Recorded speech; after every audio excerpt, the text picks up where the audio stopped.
Welcome to the Kara's Cure Show, where we explore the cutting edge of wellness for our mind, body, and spirit. I'm Kara Sundlin, and 'tis the season for stress and anxiety, especially for moms. The pressure can certainly build up, trying to create that perfect Christmas and all the extra to-dos. But we want to help you change that. So Brett Larkin, who is the owner of Uplifted Yoga, is here. She also has a lot of followers on social media where she teaches us how to really kind of combat stress in the moment.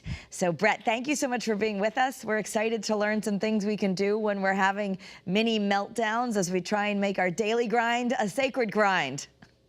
Oh, thank you so much for having me, Kara. Yeah, so this is, you have a new book. It's called Yoga Life. And I just want to hear a little bit about your story of here you were teaching yoga, doing all the, really devoted practices, but you sort of realized everything came together and you realized there's a need to be able to do this stuff to reduce stress in the moment in an easy, accessible way. I wrote this book because I had this wild year where I lost my father to cancer. I was his sole care provider. He was living in my home, gave birth to my first son, so became a new mom, and my business exploded all in a 12-month period. And I couldn't go to yoga class anymore, Kara. I didn't have time.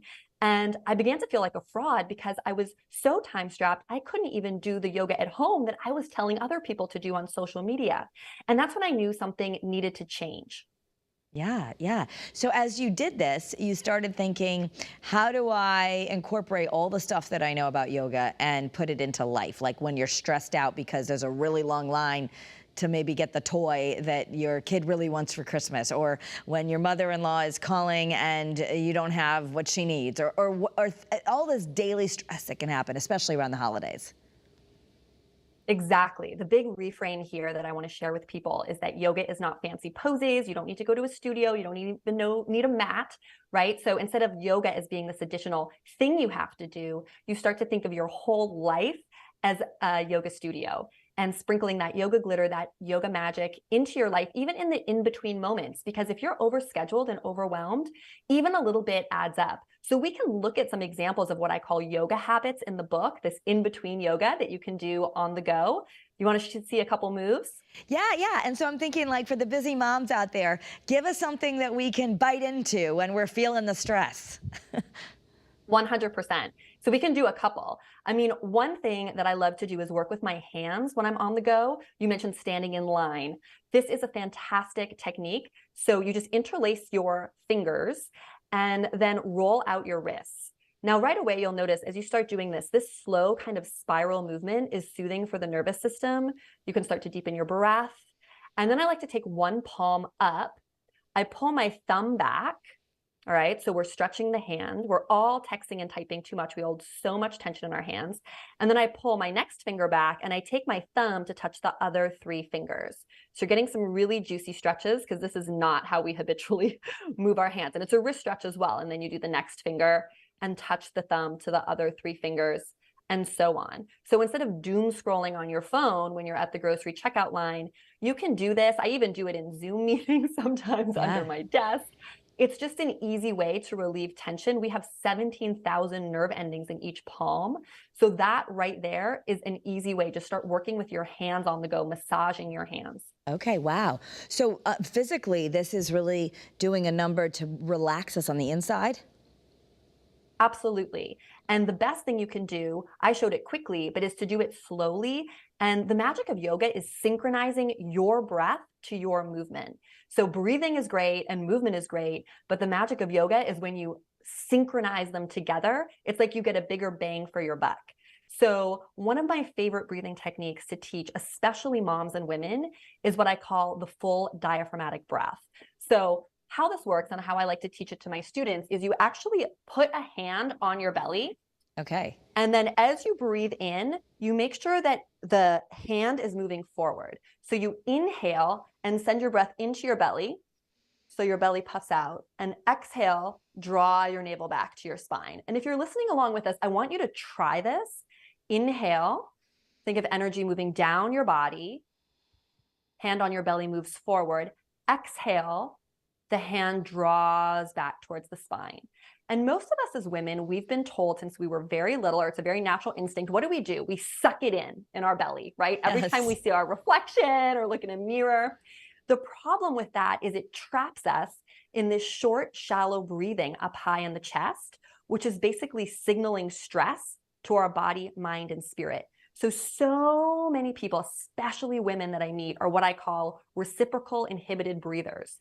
That means their diaphragm, your diaphragm's the muscle that powers respiration, is just doing kind of short, shallow, little movements up high instead of plunging down deep the way it's designed to do and then buoying back up under your rib cage. So the more you can relax the belly as you're breathing, or you could do this at night with a book, doesn't have to be my book, but like on your belly. And you could do this before bed with something on your belly to make sure that you're really getting the breath down low and that the belly is moving up or out as you breathe in and back towards your body as you breathe out. So if you're doing this and it feels awkward at first, just know that I hear that a lot and it gets easier with practice. Okay, right, because a lot of us might have heard of box breath or taking, take a deep breath and count to 10, and all that's important, right? Our breath can kind of help us level down. I feel leveled down just after doing that with you. But the importance, what you're showing us, is if we're doing the box breath, other things, and we're just doing it up here, we're not getting the full relaxation to beat our stress and anxiety. I love that you bring that up, Kara, because people get really focused on the counts of the breath, and I detail that in the book as well. But again, none of that matters if you're not breathing in your full range of motion. When you breathe in this way, you're getting the most oxygen for CO2 exchange with each breath, and that's signaling to your body that it's safe. It actually shifts you into what we call the parasympathetic nervous system, which is that rest and digest function. I know you have a lot of moms watching, so I actually want to show a really fun yoga move that you can do that helps with low back pain anytime, anywhere. So I'm just going to move the camera a little bit and back up so you can see me. But this you can do when you're doing dishes or when you're talking to your children. So what I do is I take my feet a little wider apart, so a little wider than hips width apart, micro bend your knees, take your hands to your hips, and you just do some hip circles. Okay. What I love about this is that it's mobilizing the pelvis, the spine, and you don't need a yoga mat. You don't need anything. So I'll be at the sink doing this. I'll be saying, hey kids, time for dinner, pick up your toys. And I'm just getting that extra mobility in. Yeah. Well, and if we go a little deeper, because I know you have a pretty deep spiritual practice as well, and we talk a lot on CURES about energy and even the chakras. And so moving that, right now we can all be very tense also in the holidays. It's great about giving, but people can be really tense right now with the economy and all the pressures about money. And specifically in the lower half of your body, right? The first and second chakras, if you're moving that, you could be releasing some of that stress that you might be feeling from financial stress, right? Absolutely. Those kind of hip circles that we did, that's associated with the second chakra in yoga, which is our pleasure center, our desire. And it's also dropping us down into our body. So a great thing for everyone to think about at home is that anxiety and stress, all of those feelings that we don't love so much tend to live higher up in our body, right? Like they're buzzing in our brain, or it's like tension in our neck and shoulders. So anytime you can think of drawing energy down the body to what I call the lower triangle, which is like kind of, below the belly button and the hips, through that belly breathing we did, and then through those hip circles, that's going to be a great reset and reframe, going to help calm you down. I love that. I love that. And, specifically, I know we can really help our kids. Our kids can be having tantrums, or teens can be having meltdowns. Anything specific you would have our kids do with us, or just do what you just showed us? Well, I think the best way, because I have so many women in my community who want their kids to be into yoga, and I say the number one way to do that is to model it yourself. I think all parents listening know we can tell our kids something, but actually they're just going to do what we do. It's that modeling that's so powerful. So my son is used to me. I mean, another great thing you can do when you feel overwhelmed or stressed is just get closer to the ground. So I write about this in the book, but like I'll actually, if I'm having an argument with my spouse, I'll literally like drop to the ground and lie down, even if it's on our kitchen floor. And like the energy down low is just totally different. And it just helps me reset and reframe. So my kids see me doing things like that, and I explain. I say, mommy was feeling overwhelmed. Here I am. I'm taking some deep breaths. I'm getting close to the floor.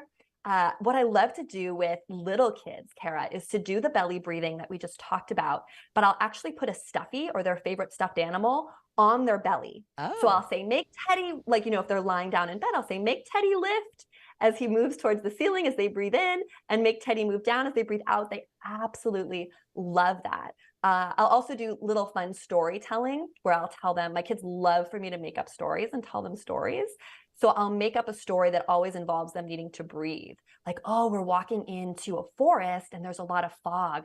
We need to blow the fog away. Deep breath in, and then have them exhale through the mouth like a 2 or 3 times. And then I try to incorporate little things like that throughout the story. So it's very fun and organic. Yeah, and most of us probably weren't taught that growing up, but if we do it with our kids in a fun way, it'll feel more natural to them as they get older and the stress is piling on. And if your kid's having a tantrum, I always think of that like in yoga, we have this word, a kriya, which is basically like a set of very kind of difficult poses that are challenging you and showing you how you react to stress. So an example would be like holding your arms out for 10 minutes. That's really hard. Yeah. And so when my kids are having a tantrum, I always tell myself, this is a kriya, almost kind of like this is a test for my nervous system. Ah. And another great phrase that I love is the strongest nervous system in the room wins. So if you are putting your hand on your belly, if you are regulating your breath, even if your kids are having a wild tantrum, eventually the strongest nervous system, the calmest one in the room, will win. And mirror neurons are real. So they will eventually mirror you, and you have to be patient.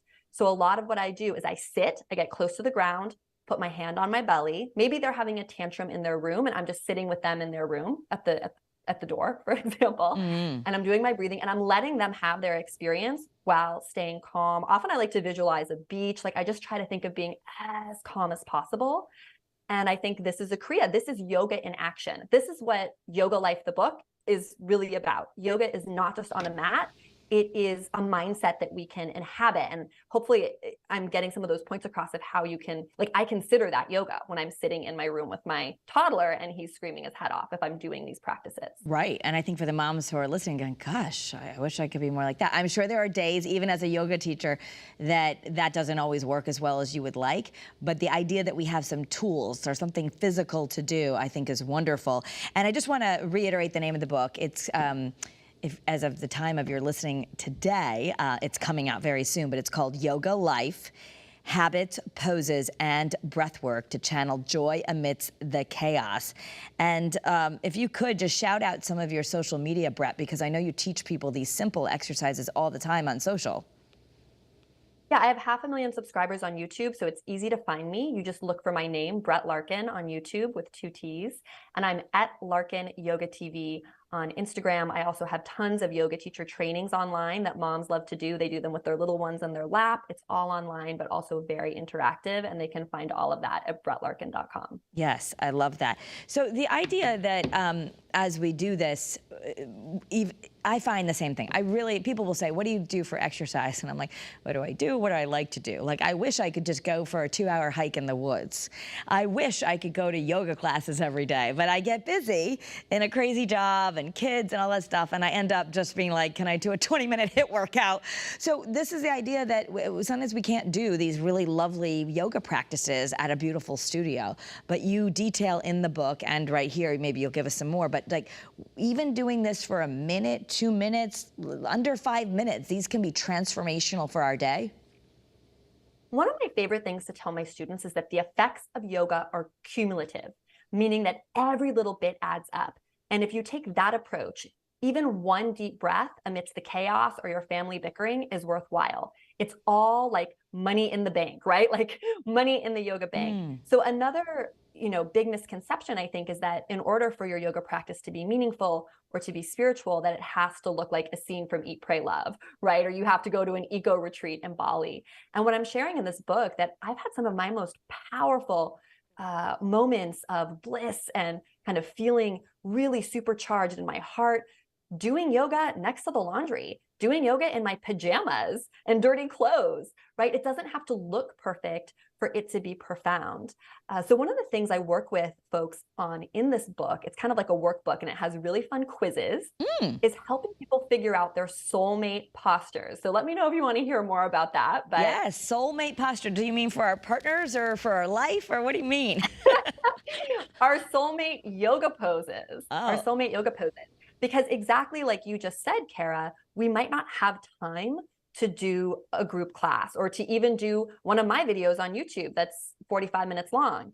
The good news, and I have lots of 10-minute things as well, but the more you can personalize your practice, the more powerful it's going to be. So if you do a 20-minute practice that's really personalized to your body type, your wants and needs, it is going to give you kind of more bang for your buck than a generic 90-minute group class. Okay. So that's what I really want to help women figure out how to do. So the first half of the book talks about the yoga habits and the yoga in between other activities like we discussed.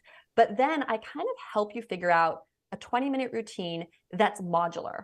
And modular is key because modular means that I can shorten it to 5 minutes. I can skip certain sections. Oh, wow, I have a babysitter and the whole house is clean. Okay, I can expand it, right, to 60 minutes.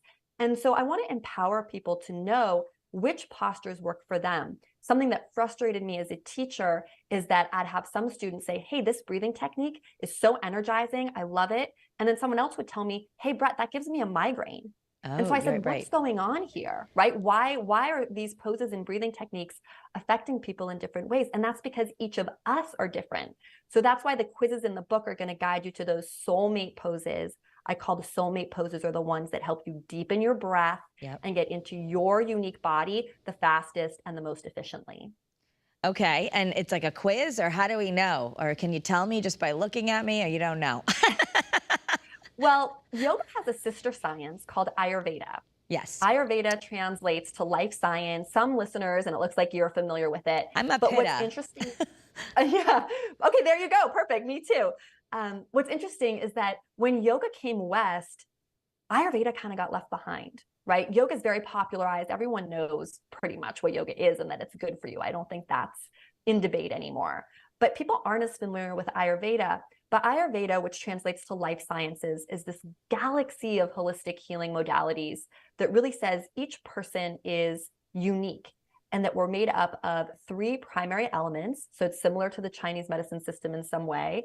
And depending your elemental makeup, the ones that Ayurveda uses is fire, earth, and air. The poses you might want to indulge in and avoid are quite different. So that's why that energizing breath technique might give someone a migraine if they have high air, while for someone with high earth, it's a really great balancing technique. Right, so you can find out more in the book. I mean, just if this is new to people, to our listeners, I'll say, like, I realized from doing stories and from taking quizzes that I'm pitta. I guess that means, you know, we probably make sense that I work in a job where we're always on the run, but at the same time, I can get a little fiery and I can feel myself maybe want to, you know, like feel a little too revved. And so just figuring out, and a lot of this might just be asking your body when you're doing these things, what feels good, right? So if you're doing your hand movement and every time the thumb is really hurting you, maybe you'll make an adjustment and you'll do something different. I guess the idea is making this your own, but doing it because it really is going to help you learn these new skills to calm down. And it's such great personal development work. I love what you just said about you have a fire dominant element similar to me. And what's interesting about that is that, well, we don't want us to have no fire because most people who have fire are leaders or in, you know, beautiful positions where they're inspiring other people. But too much fire, right? We get ragey, we get controlling. So the idea in the book is that you want to design your yoga practice to help keep that fire, that flame for us, at that beautiful, nice calibrated level where our unique gifts, our genius is shining through.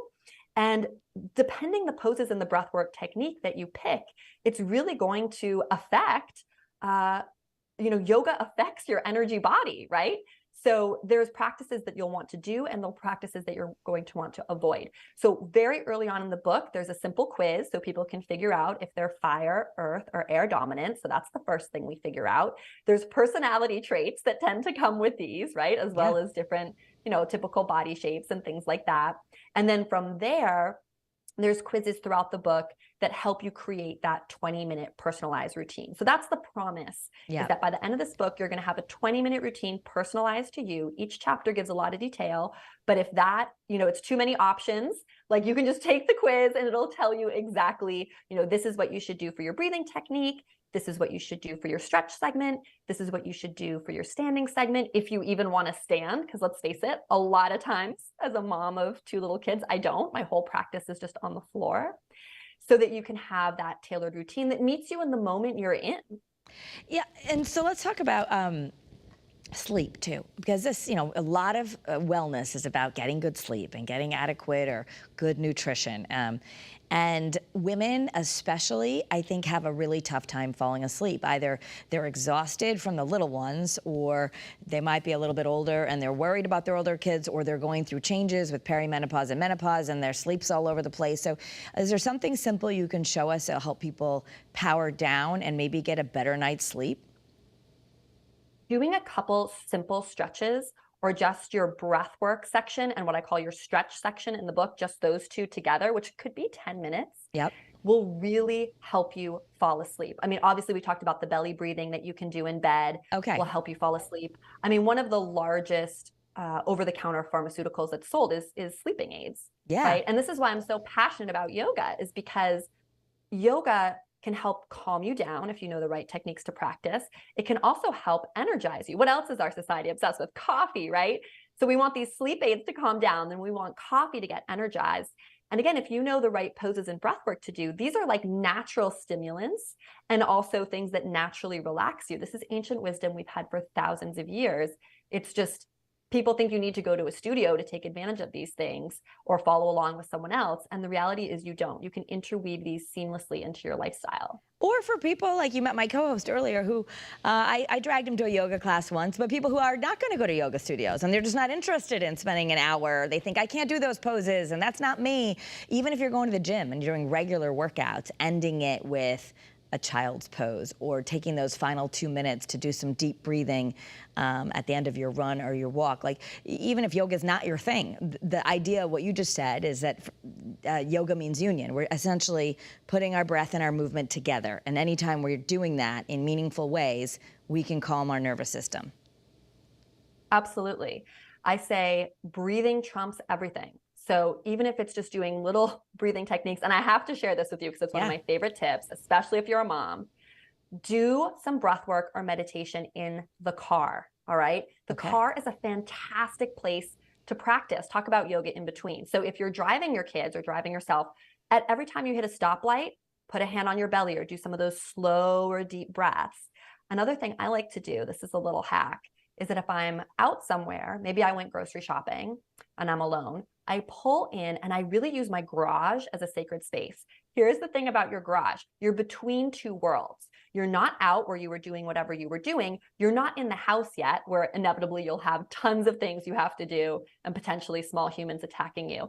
So I take a little bit of extra time just sitting in my garage. And this is, again, where you think, oh, well, that's not worthwhile or that's not pretty. Right? But actually, if you know, there's 5 breathwork techniques I show in the book. If you know the right one for your personality type, and you just take 2-3 minutes, doesn't take a lot to shift our energy, and do that in the garage or in the car. You have total silence. The car is actually one of my favorite places to practice. I totally think I get the most signs in the car. I get the most impulse. Or people say they in the shower too. People don't generally bother you in the shower.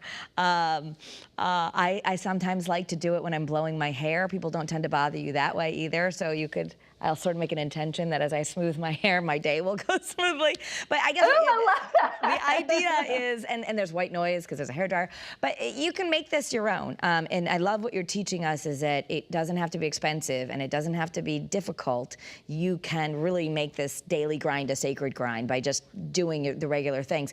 Let's talk about the bathroom for a second. For all the working moms, the bathroom sort of could be your daytime garage of like, just go in there for a moment every time you have to go to the ladies' room or before you have to do a speaking engagement. Maybe you're going to give a talk to some clients or something. Taking that moment to maybe just really wash your hands or do something for a minute or 2 in the restroom could really shift the next hour or 2 for you also.